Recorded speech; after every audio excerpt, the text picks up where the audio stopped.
जय श्री राम।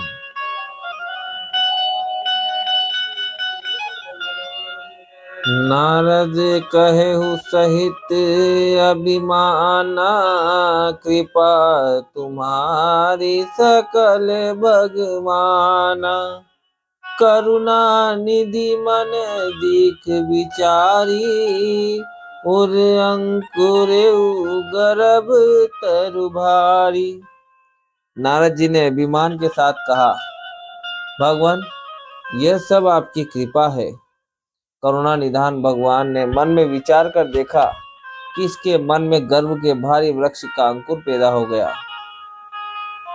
मैं उसे तुरंत ही उखाड़ फेंकूंगा, क्योंकि सेवकों का हित करना हमारा प्रण है। मैं अवश्य ही वो उपाय करूंगा जिससे मुनि का कल्याण और मेरा खेल हो। तब नारद जी भगवान के चरणों में सिर नवाकर चले। उनके हृदय में अभिमान और भी बढ़ गया। तब लक्ष्मीपति भगवान ने अपनी माया को प्रेरित किया। अब उसकी कठिन करनी सुनो। उस हरि माया ने रास्ते में 100 योजन यानी कि 400 कोस का एक नगर रचा। उस नगर की भांति भांति की रचनाएं लक्ष्मी निवास भगवान विष्णु के नगर वैकुंठ से भी अधिक सुंदर थी। उस नगर में ऐसे सुंदर नर नारी बसते थे मानो बहुत से कामदेव और उसकी स्त्री रति ही मनुष्य शरीर धारण किए हुए हो। उस नगर में शील निधि नाम का राजा रहता था, जिसके यहाँ असंख्य घोड़े, हाथी और सेना के समूह टुकड़ियां थे। उसका वैभव और विलास 100 इंद्रों के समान था। वह रूप, तेज, बल और नीति का घर था। उसके विश्व मोहिनी नाम की एक ऐसी रूपवती कन्या थी जिसके रूप को देखकर लक्ष्मी जी भी मोहित हो जाए। वह सब गुणों की खान भगवान की माया ही थी। उसकी शोभा का वर्णन कैसे किया जा सकता है। वह राजकुमारी स्वयंवर करना चाहती थी। इससे वहां अगणित राजा आए हुए थे। खिलवाड़ी मुनि नारद जी उस नगर में गए और नगरवासियों से उन्होंने सब हाल पूछा। सब समाचार सुनकर वे राजा के महल में आए। राजा ने पूजा करके मुनि को आसन पर बैठाया। फिर राजा ने राजकुमारी को लाकर नारद जी को दिखलाया और पूछा कि हे नाथ, आप अपने हृदय में विचार कर इसके सब गुण दोष कहिए। उसके रूप को देखकर मुनि वैराग्य भूल गए और बड़ी देर तक उसकी ओर देखते ही रह गए। उसके लक्षण देखकर मुनि अपने आप को भी भूल गए और हृदय में हर्षित हुए, पर प्रकट रूप में उन लक्षणों को नहीं कहा। लक्षणों को सोचकर वे मन में कहने लगे कि जो इसे ब्याहेगा वह अमर हो जाएगा और रणभूमि में कोई उसे जीत न सकेगा। यह शील निधि की कन्या जिसको वरेगी, सब चर अचर जीव उसकी सेवा करेंगे। सब लक्षणों को विचार कर मुनि ने अपने हृदय में रख लिया और राजा से कुछ अपनी ओर से बनाकर कह दिया। राजा से लड़की के सुलक्षण कहकर नारद जी चल दिए, पर उनके मन में यह चिंता थी कि मैं जाकर सोच विचार कर अब वही उपाय करूं जिससे यह कन्या मुझे ही वरे। इस समय जब तब से तो कुछ हो नहीं सकता। हे विधाता, मुझे यह कन्या किस तरह मिलेगी। इस समय तो बड़ी भारी शोभा और विशाल सुंदर रूप चाहिए, जिसे देखकर राजकुमारी मुझ पर रीझ जाए और तब जयमाल मेरे गले में डाल दे। एक काम करूं कि भगवान से सुंदरता मांगूं, पर भाई उनके पास जाने में तो बहुत देर हो जाएगी। किंतु श्री हरि के समान मेरा हितु भी कोई नहीं है, इसलिए इस समय वे ही मेरे सहायक हों। बहुविधि विनय कीनते काला, प्रगटेहु प्रभु को तुकी कृपाला। प्रभु बिलो की मुनि नयन जुड़ाए, होई काजू ही ये हर शान। उस समय नारद जी ने भगवान की बहुत प्रकार से विनती की। तब लीला में कृपालु प्रभु वहीं प्रकट हो गए। स्वामी को देखकर नारद जी के नेत्र शीतल हो गए और वे मन में बड़े ही हर्षित हुए कि अब तो काम बन ही जाएगा। नारद जी ने बहुत आर्त दीन होकर सब कथा कह सुनाई और प्रार्थना की कि कृपा कीजिए और कृपा करके मेरे सहायक बनिए।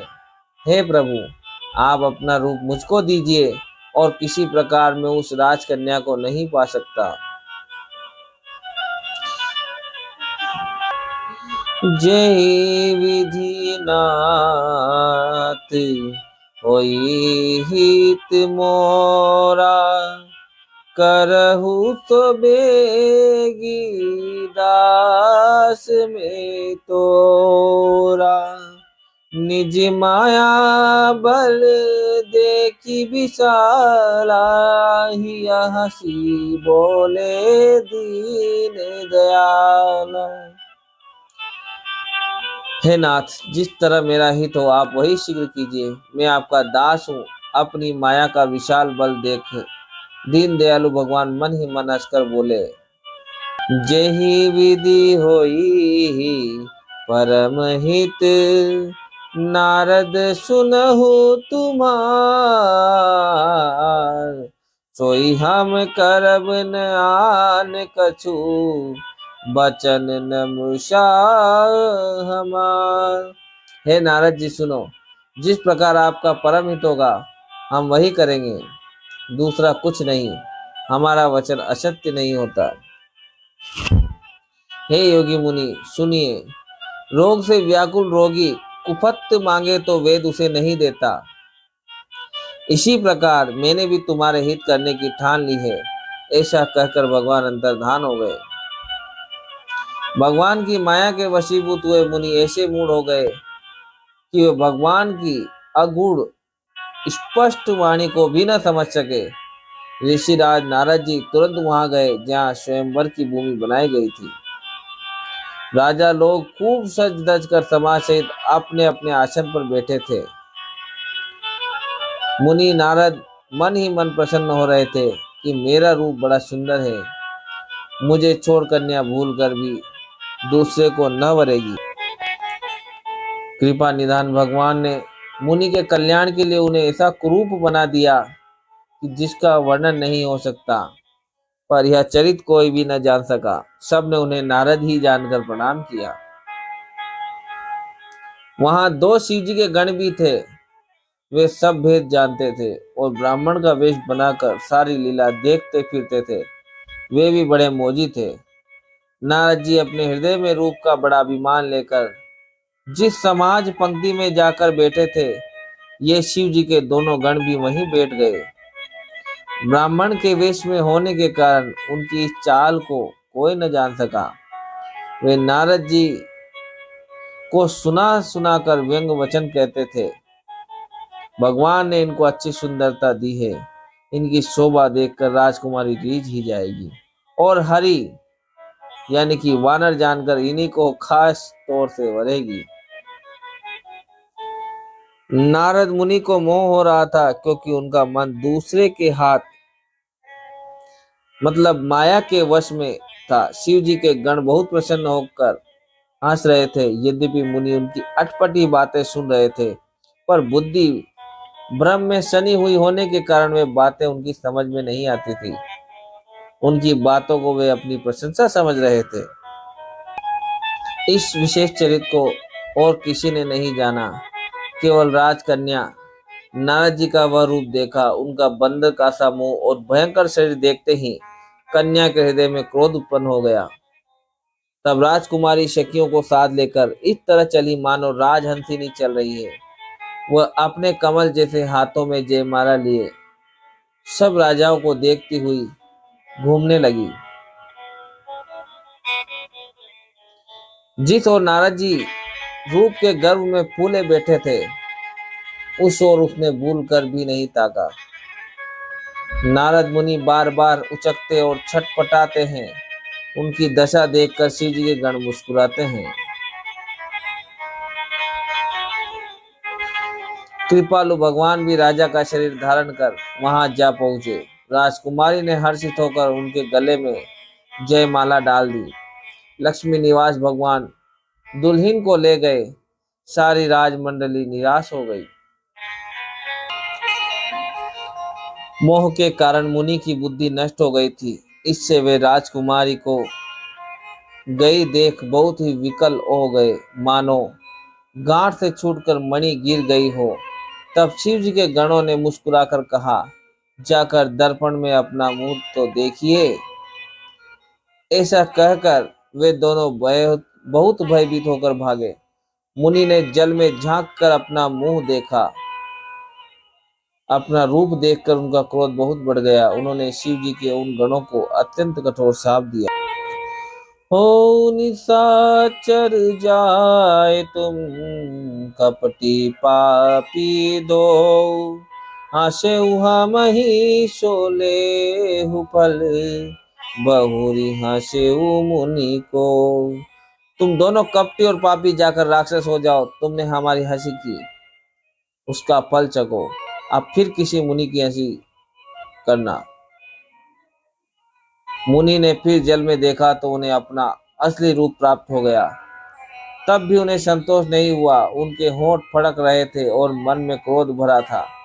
तुरंत ही वे भगवान कमलापति के पास चले। मन में सोचते जाते थे, जाकर या तो श्राप दूंगा या प्राण दे दूंगा। उन्होंने जगत में मेरी हंसी कराई। दैत्यों के शत्रु भगवान हरि उन्हें बीच रास्ते में ही मिल गए। साथ में लक्ष्मी जी और वही राजकुमारी थी। देवताओं के स्वामी भगवान ने मीठी वाणी में कहा, हे मुनि, व्याकुल की तरह कहाँ चले। ये शब्द सुनते ही नारद को बड़ा क्रोध आया। माया के वशीभूत होने के कारण मन में चेत नहीं रहा। मुनि ने कहा, तुम दूसरों की संपदा नहीं देख सकते हो। तुम्हारे ईर्ष्या और कपट बहुत है। समुद्र मथते समय तुमने शिव जी को बावला बना दिया और देवताओं को प्रेरित करके उन्हें विषपान कराया। असुरों को मदिरा और शिव जी को विष देकर तुमने स्वयं लक्ष्मी और सुंदर कौस्तुभ मणि ले ली। तुम बड़े धोखेबाज और मतलबी हो, सदा कपट का व्यवहार करते हो। तुम परम स्वतंत्र हो, सिर पर तो कोई है ही नहीं। इससे जब जो मन को भाता है स्वच्छंदता से वही करते हो। भले को बुरा और बुरे को भला कर देते हो। हृदय में हर्ष विषाद कुछ भी नहीं लाते। सबको ठग ठग कर परख गए हो और अत्यंत निडर हो गए हो। इसी से ठगने के काम में मन में सदा उत्साह रहता है। शुभ अशुभ कर्म तुम्हें बाधा नहीं देते। अब